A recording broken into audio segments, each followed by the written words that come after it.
everyone, welcome to the Presidency Talks, the official podcast where we talk about real things which matter in a student's life. Today we are diving into something which everybody knows they need but don't talk about it, and that's digital detox. We are constantly switching tabs, scrolling reels, watching YouTube videos, messaging our friends, watching memes, and by the end of the day we don't even realize how much time we have spent on the screen. Upon that, our minds are exhausted.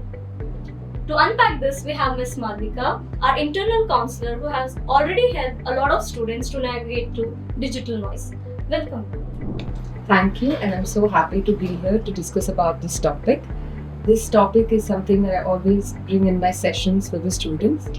Digital detox, it does not mean that you have to completely avoid your digital platforms or delete your accounts or live in the mountains. No, it is simply to create space in your daily routine and use your digital platforms more effectively and live in the presence, be more mindful about the things that you do.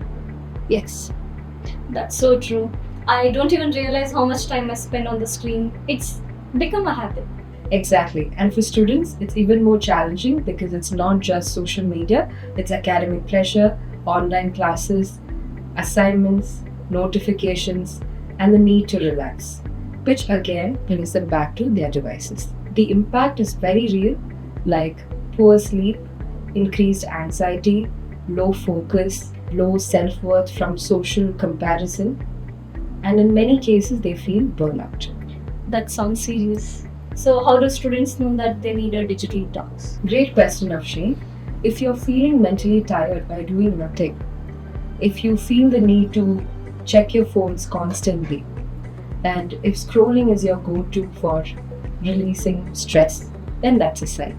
Also, if you wake up in the morning and the first thing that you do is check your notifications, that's a red flag too. Of course, guilty as charged.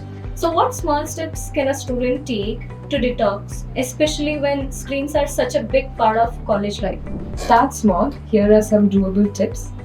First is try to avoid your phones in the first and last 30 minutes of your day and try to replace it with reading, journaling, or simply being present in your environment.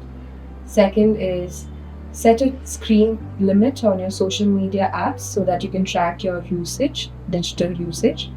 And third is have a digital free days, simply to just probably have few hours away from your phones so that you can engage in more activities. And fourth is have real-time hobbies like music, dance, movement, art, which will help you to be more present and mindful about things. That sounds doable. And I think it's important to mention that you're not alone in this. At Presidency, we know how overwhelming our student lives can get. So we have our internal counselor, Ms. Malavika, who is just a message or a room away from. Yes, and I encourage every student to reach out to me, not just during crisis, even when you feel stuck, overwhelmed, or feeling low.